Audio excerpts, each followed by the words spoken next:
చూడండి, యోవేలు గ్రంథంలో రండి ఒకసారి. మీరు దీవించబడుదురు కానీ మీరు ఆశ్రయించబడాలి. క్రైస్తవులైన వారు, దేవుని నమ్మిన వారు, ప్రభువుని నమ్ముకున్న వాళ్ళు ఆశ్రయించబడాలంటే దేవుడు చెప్పే మాట వినండి.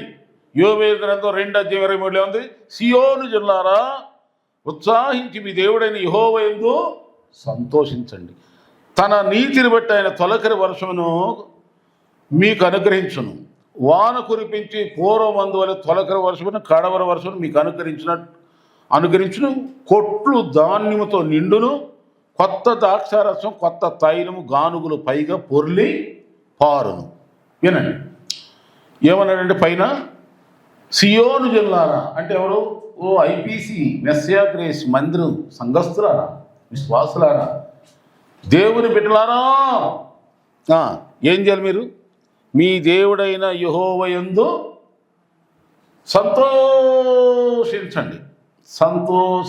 రేపు కొద్ది రోజులు అయితే అందరూ ఏమని చెప్పుకుంటారు? Happy Christmas, merry Christmas, happy Christmas, merry Christmas. ఇదిగో ప్రభువునందు సంతోషించండి, దేవుని బట్టి సంతోషించండి, దేవుని వాక్యాన్ని బట్టి సంతోషించండి, దేవుని మందిరమును బట్టి సంతోషించండి, దేవుని కొరకు శ్రమలో అనుభవిస్తున్నప్పుడు సంతోషించండి.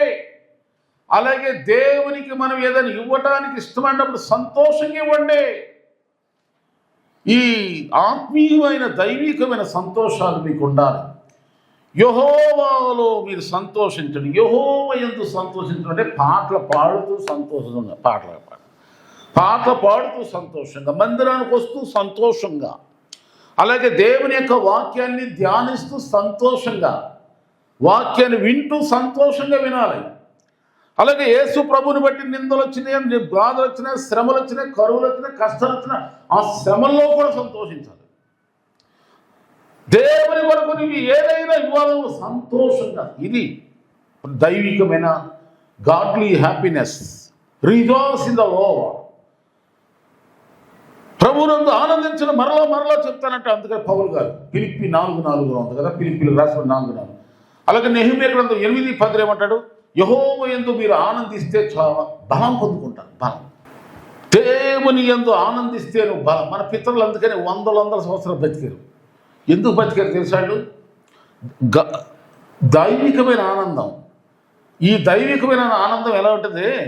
ఆస్తులు లేకపోయినా, డబ్బు లేకపోయినా, వెండి లేకపోయినా, బంగారం లేకపోయినా, శరీరానికి సుఖం లేకపోయినా, బట్టలు లేకపోయినా, సరైన తిండి లేకపోయినా, సరైన మంచం పడుకోవడం లేకపోయినా, దైవికమైన ఆనందం ఇది మాత్రం ఎన్నడూ మనల్ని వేడదు. ఈ ఆత్మీయమైన అసలైన ఈ ఆనందం లేకుండా మనిషి లోక సంబంధమైన ఆనందాల కోసం ఎదురు చూస్తాడు. పిక్నిక్ వెళ్దాం అంటాడు, అటు వెళ్దాం, ఇటు వెళ్దాం, అటు వెళ్దాం, ఇటు ఉరుకుతాం, అటు ఏమీ చాలదు, యాక్సిడెంటే చేస్తారు. ఇది జరిగేది. సంతోషిద్దామని వెళ్ళి ఎంతమంది దారిలోనే చచ్చిపోయిన వాళ్ళు ఉన్నారు. కనుక దైవికమైన సంతోషం యెహోవాను బట్టి. ఈ యోవేలు గ్రంథం 2:23 27 వరకు మీరు చదవండి. యెహోవాను బట్టి సంతోషించండి. దుష్టుల ఆలోచన చొప్పున నడుక, పాపుల మార్గం నిలుక, అపహాసులు కూర్చుండే చోటను కూర్చుండక, యెహోవా ధర్మశాస్త్రం మీద ఆనందించు దివారాత్రం దాన్ని ధ్యానించువాడు ధన్యుడు. అటువంటి వాడు నీటి కాలున యోరను నాటబడిన ఆకువాడక తన కాలమందు ఫలమిచ్చు చెట్టు వలే అతడు చేసేదంతా సఫలమైపోద్ది. ఆనందం నీలోనే, నా అతిశయం నీలోనే, అద్భుతాలు చేసే దేవా నీలోనే నా ఆనందం, ప్రభువులోనే ఆనందం. ఈ ఆనందమును నిన్ను ఆశ్రయించే ఆనందం ఇది. ప్రార్థనలో పరవశం. కొంతమంది ప్రార్థన చేస్తున్న నవ్వుతారు. అంటే నవ్వుకుంటా ప్రార్థన. ఏంటి నాకు తెలియనప్పుడు అనుకునేవాడు, ఏంటి ప్రార్థన చేస్తున్నాను. వాళ్ళు దేవుళ్ళు ఆనందిస్తా చేసుకుంటూ ఆత్మలో ఆనందం పట్టలేక నవ్వుతారు. మీకు అనుభవం ఉందో లేదో. కనుక దేవుడైన యెహోవాను బట్టి సంతోషించు. దేవుడైన యెహోవా అప్పుడు నీకు వర్షం లాంటి ఆశీర్వాదాలు, రెయిన్. చూడండి, మన వర్షాలు వచ్చి ఎన్ని వరదలు వచ్చేసినాయి, ఎంతమందికి నష్టాలు కలిగేసినాయి. అలాంటి ఆశీర్వాదాలు నీ మీద కుమ్మరించబడును గాక. అలా కుమ్మరించబడాలంటే నువ్వేం చేయాలా? దేవునిలో నీవు ఆనందించు. దావీదు నాట్యం వేసి ఆనందించాడు, దేవుని మహింపరిచాడు, ప్రభువును బట్టి సంతోషించాడు, దేవుని వాక్యం విడుదల. కనుక మీరు సంతోషించండి. ఏదో కొంతమంది అంటారు ఇక్కడ కాదు అక్కడికి వెళ్తే సంతోషం వస్తుంది, ఆ చర్చికి వెళ్తే అక్కడ మంది బాగా వస్తారు, లేకపోతే అక్కడ మంచి పిక్నిక్ షాపు, అదేంటి చెప్పడం స్పాటు, ఏ స్పాట్ అది? Church plus picnic spot. Friends వస్తారు, అందరు కలవచ్చు, హ్యాపీ, చెట్ల కింద పొట్ల కింద మాట్లాడుకోవచ్చు, షికారు చేయొచ్చు, షాపింగ్ చేయొచ్చు, హ్యాపీగా ఉండొచ్చు. ఇక్కడికి వెళ్తే ఐపీసీ మెసేజ్ చేసిన మీదకి వెళ్తే అక్కడ ఏముంది? వాక్యమే చెప్తాడు కదా, వాక్యమే చెప్తాడు, అన్ని క్రమాలు నేర్పుతాడు, పద్ధతి నేర్పుతాడు, డిసిప్లిన్ నేర్పుతాడు, ఎలా ఉండాలో అలాగే ముక్సూరుగా చెప్తాడు. అక్కడ అలాగే మనం పట్టించుకునేవాడు ఎవడు ఉండో, మన ఇష్టం, మన ఇష్టరాజ్యంగా friends happiness, shopping happiness, eating drinking అన్ని హ్యాపీనెస్ అన్నీ ఒకే చోట దొరుకుతున్నాయి. కానీ వెళ్దాం సస్తావు జాగ్రత్త, అలాంటి చోటుకి వెళ్ళేవంటి. దేవుడు ఊరుకోడు, మోసపోకుడి, దేవుడు వెక్కిరించబడడు, దేవుడు ఎక్కిరించబడు. నువ్వు ఎవరిని మోసం చేస్తున్నావు? దేవునితోనా సెలగాటం? జాగ్రత్త. ఇక్కడ చూడండి, బైబిల్లో గలతీ పత్రిక 6:7 నుండి చూస్తే, గలతీ పత్రిక 6:7 నా సొంత మాటలు చెప్పట్లా, బైబిల్ చూపిస్తాను చూడండి. మోసపోకుడి, దేవుడు విక్కరించబడడు. మనుషుడు ఏమి విత్తును ఆ పంటనే కోయును. శరీర ఇచ్చలను బట్టి విత్తువాడు తన శరీరము నుండి క్షయమనే పంట కోయును. ఆత్మను బట్టి విత్తువాడు ఆత్మ నుండి నిత్య జీవన పంట కోయును. అంటే శరీరీచ్చలను బట్టి చర్చికి వెళ్ళే వాళ్ళు ఉన్నారు, శరీరీచ్చల కోసం భక్తి చేసేవాళ్ళు ఉన్నారు. శరీరీచ్చల కోసం అంటే శరీరీచ్చ అంటే ఏంటి? ఒక చిన్న ఉదాహరణ చెప్తాను. నీకు శరీరానికి స్వస్థత కలిగింది, ప్రభు నమ్ముకనుక స్వస్థతను బట్టేనా నువ్వు చర్చికి వచ్చేది? నీ ఆత్మ రక్షణ కోసం కదా. శరీర స్వస్థత ఎంతకాలం పోని, ఒకడికి నడువు నొప్పితో బాధపడుతున్నాడు, చర్చికి వచ్చాడు, ఆ నడువులో తగ్గింది, ఏసై పాస్గా ప్రార్థన తగ్గింది అనుకుందాం. ఇక మళ్ళీ నడువు నొప్పి రాదా? మళ్ళీ నడువు నొప్పి రాదా? ఒకవేళ మరణాపేక్షతో ఉన్నాడు, మరణ పడక మీద ఉన్నాడు ఒక వ్యక్తి అనుకుందాం, ఆ పాస్ గారు వచ్చి ప్రార్థన చేసి బతికాడు, లేచాడు. ఈ సావుడా? సావు తప్పుంది, ఎప్పుడుగా సావాల్సింది కదా. అది శరీర ఆరోగ్యము స్వస్థత అది కొద్ది కాలం ఉంటాయి. శరీరం ఎప్పుడు బలహీనత, ఏదో జబ్బు వస్తూనే ఉంటుంది, ఏదో వస్తాయి పోతాయి. ఎయిర్పోర్ట్లో ఫ్లైట్లో వచ్చి వాలి మళ్ళీ వెళ్ళిపోయినట్టు రోగాలు కూడా అట్టగా వస్తాయి పోతాయి. ఆమేన్. అవునా? ఈ శరీరం, మానవ శరీరం, మటి శరీరం, క్షయమైపోయే శరీరం. దీనికి ఎన్ని మందులు వాడినా, ఎంత మంచి ఆహారం పెట్టి, ఎన్ని వస్త్రాలు వేసినా, ఎంత జాగ్రత్తలు పట్టించుకున్నా కానీ సమయం వచ్చినప్పుడు ఏదో ఒక రోగం వస్తుంది. ఆ రోగం ద్వారా కొన్ని రోగాలేమో దేవుని మహిమ కోసం వస్తాయి, కొన్ని రోగాలేమో పోటాకే వస్తాయి. దాన్ని ఆపగలిగినాడు ఎవడూ లేడు. దైవికంగా వచ్చే ఏదైనా స్వస్థత ఒక దేవుడు మహిమ పొందే రోగం అనుకో ప్రార్థన చేస్తే పోతాయి. ఆమె మొన్న చెప్తున్నానండి, ఇచ్చలను బట్టి, శరీర ఇచ్చలను బట్టి, శరీర అవసరాలను బట్టి, శరీర సంతోషాన్ని బట్టి, శరీర సుఖాలు సంతోషాలు ఎంజాయ్మెంట్లు కొరకు చర్చికి వెళ్ళే వాళ్ళు ఉన్నారు. జాగ్రత్త, మోసపోకండి. నువ్వేమి తుత్తున్నావో అదే పంట కోస్తావు. దేవుడు చూడట్లేదు, దేవుడు పట్టించుకోవట్లేదు. నన్ను ఎవరు ఏముంటే నాకు ఎదురు లేదు, బెదురు లేదు, నా ఇష్టం అంటుంది యూత్. జాగ్రత్త, ఊత్ అయిపోతావు. దేవుడు పట్టుకున్నాడంటే ఎందుకు పని? ఎంతమంది పోవట్లే, ఎంతమందికి దేవుడు పనిష్మెంట్ ఇవ్వట్లా. నువ్వెవరిని మోసం చేస్తున్నావు, ఎవరితో అబద్ధం ఆడుతున్నావు, ఎవరికి కీడు చేస్తున్నావు, జాగ్రత్త, దేవుడు లెక్క అడుగుతాడు. ఏది విత్తుతున్నావో తిరిగి నీకు అదే చూపిస్తాడు ప్రభు. జాగ్రత్త పడమని మనవి. నీ శరీర స్వార్థం కొరకు నీ ఇష్టం వచ్చినట్టుగా ప్రవర్తిస్తావా? అందుకని ఇక్కడ ఏంటంటే ఆత్మానుసారంగా ఉండేవాడు జీవం పొందుకుంటాడు, ఆత్మీయమైన దీవులు పొందుకుంటాడు, శాశ్వతమైన స్థిరమైన ఆశీస్సులకు కృపలకు పాత్రలు అవుతారు. ఆత్మానుసారంగా శరీరిచ్చను బట్టి భక్తి చేసేవాడు ఉన్నారు. ఆత్మను బట్టి ప్రార్థన. దేవుడు మెచ్చాలి, దేవుడిని దీవించాలి. ఇది దేవుని వాక్యానుసారంగా నేను ఉండాలని ఎవరైతే మనస్సును స్థిరపరచుకుంటారో, మనస్సుని స్వాధీనపరుచుకుని దేవుని చిత్త ప్రకారం జీవించాలనుకుంటారు, వాళ్ళు తప్పకుండా దేవుడు ఆశ్రయిస్తాడు. అలా కాకుండా చూడండి, యేసు ప్రభు చెప్పాడు కొన్ని మాట. ఇది యేసు ప్రభు చెప్పాడు ఈ అంత్యకాలాన్ని గురించి ముందుగా చెప్పాడు ఆయన. చూడండి, మత్తయి సువార్తకి వెళ్దాం. 24వ అధ్యాయం 23, 24 వచనాలు, అలాగే 26వ అధ్యాయం 26, 27 ఈ వచనాలన్నీ నేను చూపిస్తాను. చూడండి, మత్తయి సువార్త 24వ అధ్యాయం 23 నేను చదువుతున్నాను. ఆ కాలం మంది ఎవడైనను ఇదిగో క్రీస్తు ఇక్కడున్నాడు, అక్కడున్నాడు అని చెప్పిన నమ్మమాకండి. అబద్ధ ప్రవక్తలు, అబద్ధ క్రీస్తులు, అబద్ధ ప్రవక్తలు వచ్చి సాధ్యమైతే ఏర్పరచబడిన వారిని సైతం మోసపుచ్చి గొప్ప సూచక్రియలో మహత్కార్యాలు కనుపరుస్తారు. ఏదో ఒక అరేంజ్మెంట్, నిన్ను ఆకర్షించడానికి ఒక చేపను పట్టుకోవటానికి ఎర్ర వల ఏ విధంగా వేస్తారు, అలాగే దొంగ ప్రవక్తలు, అబద్ధ క్రీస్తులు అంటే మళ్ళా అసలు వాళ్ళే దేవుళ్ళగా బిల్డప్ ఇచ్చేసి ప్రజల్ని ఆకట్టుకుంటారు అని యేసుప్రభు చెప్తున్నాడు. అలాంటి చోటుకి మీరు వెళ్ళమాకండి. ఇదిగో అరణ్యంలో ఉన్నారని చెప్పిన నమ్మమాకండి. ఇదిగో అక్కడున్నాడు, ఇక్కడున్నాడని దేన్ని నమ్మమాకండి. మెరుపు తూర్పున పుట్టి పడమటి వరకు ఎలాగో కనబడను, అలాగే మనుషు కుమారుడు రాకడ కూడా అలాగ ఉంటుంది. కనుక దేవుని ఆశీర్వాదం ఎప్పుడు నీ మీదకు వస్తుందో నీకు తెలియదు. కనుక కుదురుగా ఉండు. కాళ్ళు బాగున్నాయి కదా, పరిగెత్తమాక ఎక్కడికి బట్టి అక్కడికి. ఎవడో చెప్పాడని అటు పరిగెత్తమాక. నీకు కలిగిన దాన్ని గట్టిగా పట్టుకో. నీకు కలిగిన సంఘ సహవాసాన్ని విడవమా. నీకు కలిగిన స్థితికి నీలోనే ఉండు. దేవుడు నిన్ను ఏ స్థితిలో ఉంచాడు, ఏ సంఘంలో ఉంచాడు, ఏ సహవాసంలో ఉంచాడు, ఏ సేవకుని నన్ను లీడింగ్లో నడిపింపులో దేవుడు నిన్ను నడిపిస్తున్నాడు, అక్కడే ఉండో. ఆడెవడో బూడిది పూసుకుంటాడు, అక్కడికి వెళ్ళన్నాక ఆ బూడి కూడా పోతాడు. అక్కడెక్కడో అరేంజ్మెంట్స్ బాగుందని చెప్పి ఏర్పాటు అన్ని సదుపాయాలు పోమాక అక్కడ లేడు. దేవుడు ఎక్కడున్నాడు చెప్పండి? నువ్వు ఉన్న చోటే ఉన్నాడు. ఎక్కడున్నాడు? ఉన్నాడు లేదా? నేను కొంతమంది ఎవడన్నా సంఘాలు మార్చే వాళ్ళని, సంఘానికి ఆ సంఘానికి తిరిగి వాళ్ళని నేను అడుగుతాను, మీరు ఆ సంఘాన్ని విడిచిపెట్టి ఆ సంఘానికి వెళ్ళారు కదా, మీరేమన్నా బాగుపడ్డారా, ఏమన్నా ఆత్మీయంగా ఏమైనా నేర్చుకున్నారా అని అడుగుతాను.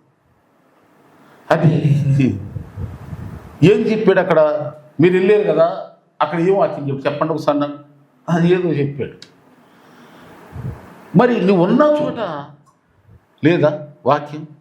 ఇదిగోండి, బాగుపడేవాడు ఎక్కడున్నా బాగుపడతాడు. ఆమె మంచోళ్ళు ఎక్కడైనా మంచుకుంటాడు. అందుకని యేసుప్రభు వారు 4 రకాలైన విత్తనాలు వేసిన ఒక రైతును చూపిస్తాడు. ఏమంటాడంటే, ఒక విత్తనం అంటే ఎక్కడ ఉందని చెప్పండి? మంచి నేల అంటే మంచి హృదయం ఉన్నవాడు ఎక్కడైనా బాగుపడతాడు.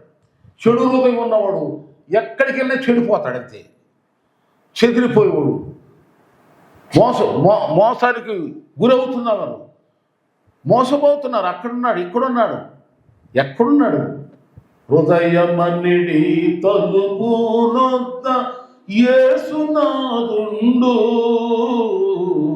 హృదయమన్నిటి తలుపు నొద్ద యేసునాథుండు.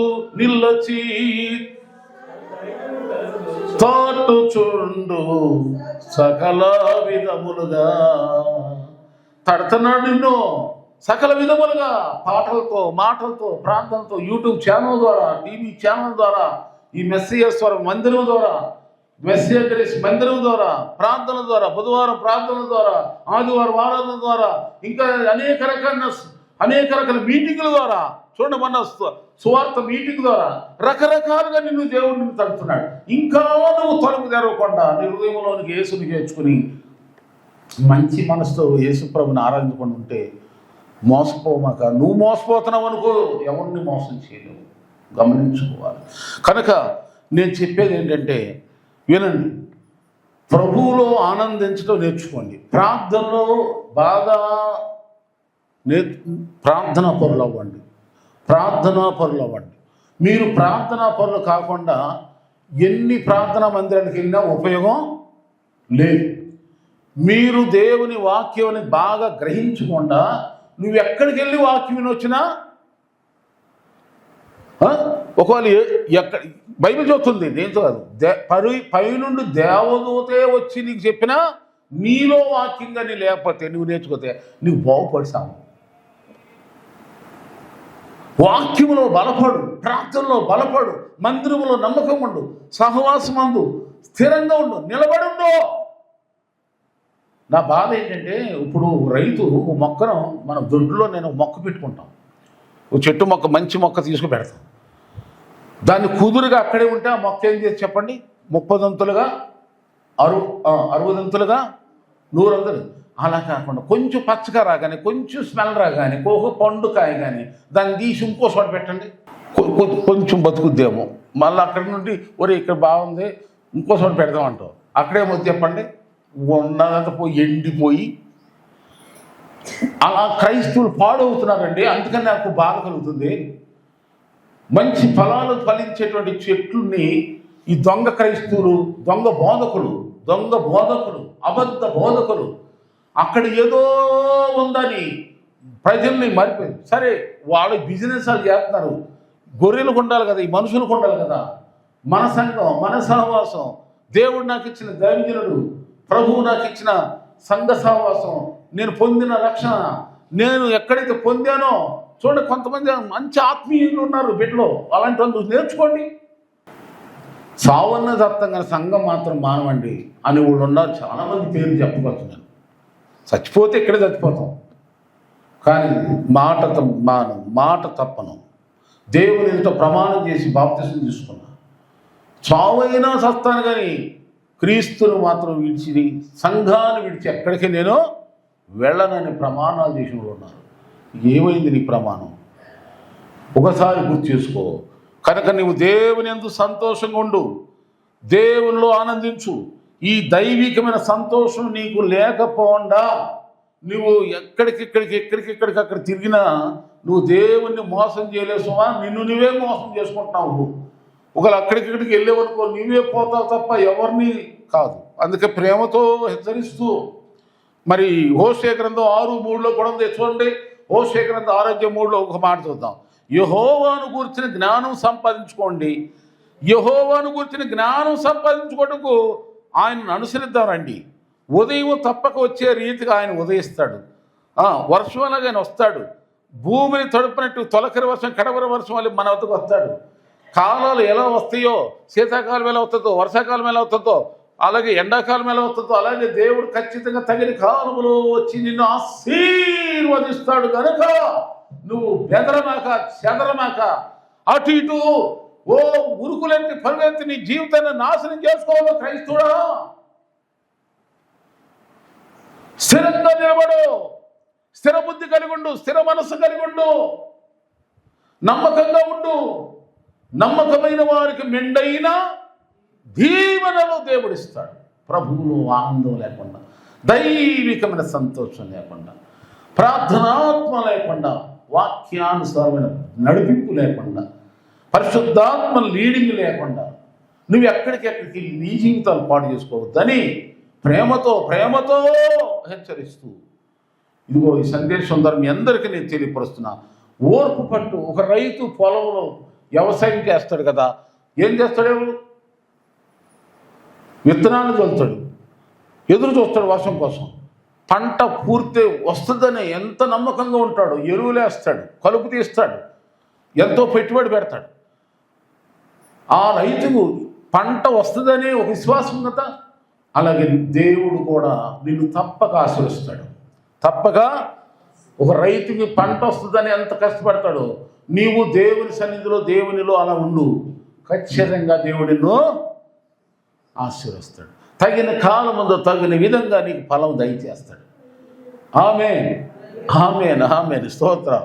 కనుక ఇక రేపు నుండి మనం పాట పడతాం. ఏమని పాట పడతాం? చింతలేదిక అనండి. చింతలేదిక యేసు పుట్టెను వింతగను బెత్లెహేముమందున, చింత చేరగ రండి సర్వజనాంగమా, సంతోషమందుమా.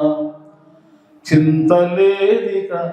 ఓ యేసు నీతో ఉన్నాడమ్మా, యేసు మనలో ఉన్నాడండి, మనకెందుకు చింత, మీలో ఉన్నవాడు లోకంలో ఉన్నవాని కంటే గొప్పవాడు. ఇక నీకు తిరిగే ఉంది ఎదురు.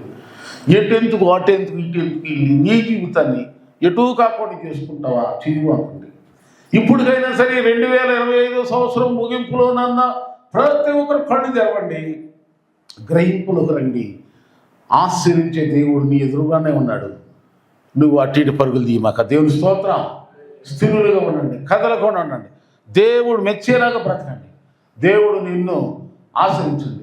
కనుక ప్రభువులో ఆనందంగా ఉండండి, అదే నీకు బలం. పాటలు పాడుకోండి, ప్రార్థన చేసుకోండి, ప్రార్థన ఆత్మతో ఆనందించండి, దైవికంగా ఆనందించండి. అప్పుడు నిన్ను దేవుడు బహుగా బలపరుస్తాడు. ఎంత బలపరుస్తాడంటే నీ దేహానికి మంచి ఆరోగ్యాన్ని ఇస్తాడు, శక్తి, స్ట్రాంగ్గా ఉంటావు, అలాగే డబ్బులో స్ట్రాంగ్గా ఉంటావు, అలాగే పనిలో స్ట్రాంగ్ ఉంటావు, బ్రెయిన్ స్ట్రాంగ్ ఉంటుంది. నీకు ఎదురు బెదురు లేకుండా దేవుడిని స్థిరపరచునుగాక. బలమైన ఆశీర్వాదంతో దేవుడిని దీవించునుగాక. నువ్వు ఆయన ఎందు ఆనందిస్తూ అట్లాగే ఉండు, ప్రభువులోనే ఉండు, నీకు ఇవ్వబడిన సంఘంలోనే సావాసంలోనే నమ్మకంగా బ్రతుకు, నమ్మకంగా జీవించు. నమ్మకమైన వాడిని ఇందాక చదివాం కదా, 84వ కీర్తన చదివాడు కదా, అందులో ఏముంది, ఆఖరులో ఏమో చూడండి, 10వ వచనం అనుకుంటా, అక్కడ ఉంది, యథార్థముగా ప్రవర్తించు వారికి ఆయన ఏ మేలు చేయక మానడంట. యథార్థముగా ప్రవర్తించు వారికి ఆయన ఏ మేలు చేయకుండా మానడు. యథార్థంగా ఉండండి, యథార్థంగా ఉండండి. దేవుడు చూస్తున్నాడు, భయంతో ఉండండి. దేవుడు మెచ్చే భక్తి చేయండి, దేవుడు ఇష్టపడే సంతోషాన్ని కోరుకోండి, దేవుడు ఇష్టపడే సంతోషాన్ని కోరుకోండి. దేవుడికి సంతోషం ఎప్పుడో తెలుసా? 15వ అధ్యాయము లూకాసు వార్త 15:7 ఉంది, 15:7 ఉంది. మారు మనసు అక్కర్లేని 99 నీతిమంతుల కంటే మారు మనసు పొందే ఒక పాపి విషయమై పరలోకమందు సంతోషం, సంతోషం, సంతోషం. ప్రభా, నా ద్వారా అనేక మంది రక్షణ పొందాలయ్యా, అనేకులు ఒక పాపి రక్షణ పొందితేనా నన్ను బట్టి మీలో మీ ఎంతో సంతోషిస్తావు కదా ప్రభా. అయ్యా, నీవు సంతోషించే కార్యాలు, నేను సంతోషంగా ఉండే విధానంలో నన్ను ఉంచయ్యా ప్రభా. నీ యందు నేను సంతోషిస్తూ నిన్ను సంతోషపెట్టే కార్యాలు, పనులు చేయగలిగేలాగా నన్ను దీవించువా ప్రభా. మరలా చెప్తున్నానండి, నేను నీ యందు సంతోషిస్తూ నీవు ఏదైతే ఏ విషయమైతే సంతోషపడతావో అలాంటి సంతోషాన్ని నీవు నాకు దయచేయి. మనందరము అలాంటి కోరుకుందాం. దేవుడు సంతోషపడాలి, నీవు సంతోషంగా ఉండాలి. ఆమేన్. ఆ సంతోషం ద్వారా నీకేమవుతుందంటే పొంగి పొరులే దీవెనలు నీ మీదకు కుమ్మరించబడతాయి. పొంగి పొరులేలాగా దేవుడిని ఆశిస్తాడు. అన్ని విషయాల్లో పొంగి పొరులుతాం, అన్ని విషయాలు ఆశ. చూడండి, ఇల్లు ఓపెన్ చేసేటప్పుడు ఏం చేస్తారు? పాలు పొంగిస్తారు. ఎందుకు? ఆ ఇంట్లో ఆహార పదార్థాలు పొంగాలి, పొంగి పొరలు అంటే ఎక్కువగా పొంగుతూ ఉంటాడు, డబ్బు పొంగుతూ ఉండాలి. ఆశ, ఆశ ఇది అంటారు కదా, డైలాగ్, ఆశ దోశ అప్పడం, అప్పడమే ఉంది. అక్కడ పాలే పొంగుతీ మాడిపోతే తప్ప ఇంట్లోకి ఏమి వచ్చావు. కానీ నువ్వు ప్రభువులో ఆనందిస్తూ ఉంటే నీ ఆనందం చూసి ఇతరులు కూడా ఏంటి అసలు ఇది ఎప్పుడు నవ్వుతూ ఉంటాడు, ఏంటి ఎప్పుడు నవ్వుతాడు, ఇచ్చిదే అనాలి. అలా అంటేనే మనం మంచిది. అవును, పాట పాడుకుంటూ ఆనందించు. నేను గుంటూరులో ఒక బుల్లెట్ మీద ఒక బ్రదరు బుల్లెట్కి ఏం చేసంటే చెవులో పెట్టుకుంటే అతనికేంటి పాటలని బుల్లెట్కి స్పీకర్ తగిలించాడు. స్పీకర్ తగిలించి ఈ ఏసన్న పాటలు పెట్టుకుని వెళ్ళిపోతున్నాడు రోడ్డు అంతా. వినేవాళ్ళు అందరూ ఏమన్నారు, నేను అక్కడే ఉన్నా, వెళ్తున్నాడు స్పీడ్గా ఆయన ఎవరు నాకు తెలియదు, లేకపోతే దగ్గర పిలిచి ప్రైజ్ అని చెప్పి ఆపుదాం అనుకున్నా. కానీ ఎంతంటే ఈ పక్కనున్న వాళ్ళు కామెంట్ చేస్తాం, ఏంటి ఇది ఈ రోడ్డు, అవి పాటలు వినాలంటే ఎక్కడ నుంచో చెవులో ఏం పెట్టి ఇదేంటి స్పీకర్ పెట్టుకెళ్తున్నాడు, ఇదేం పిస్తురా అంటున్నారు. ఆయన ఆనందం అది. ఆమేన్, హల్లెలూయా. ఓ దేవుని కొరకు నేను పిచ్చోడిని అయిపోవాలి, దేవునికి మహిమ కలగాలి. లోకములో నేను ఎవరినైనా నన్ను గుడ్డో ఏమన్నా అనుకుని ఎర్రోడు అనుకుంటారో, తెలివిలేని అనుకుంటారో, మాట నైపులేని అంటారో, ఏమని అనుకోవాలి. ఐ డోంట్ కేర్, మనం లెక్క చేయకూడదు. దేవుని దగ్గర మనం ఎలాంటి వారు, ప్రభువులు ఆనందంగా ఉన్నామా, ప్రార్థన చేసుకుంటున్నామా? మీ అందరినీ బ్రతిమాడుకు ఈ మాట చెప్పి ముగిస్తా. మీరు ప్రార్థనా పరులు కావాలి. ఎవరు కావాలి? ప్రార్థనా పరులు అంటే ప్రేయర్ వారియర్స్. ప్రార్థనలో బలపడండి, వాక్యములో బలపడండి, దేవుడు మెచ్చే విధంగా జీవించండి. చాలు, మిమ్మల్ని బట్టి దేవుడికి మహిమ, దైవ దీవులు మీ మీదకి మెండుగా నిండుగా సమృద్ధిగా పొంగి పొర్లేలాగా దేవుడు దీవులు కుమ్మరించబడతాయి. అలాంటి దీవులు మీరందరూ పొందుకోండి. దేవుడి మాట దీవించుగాక.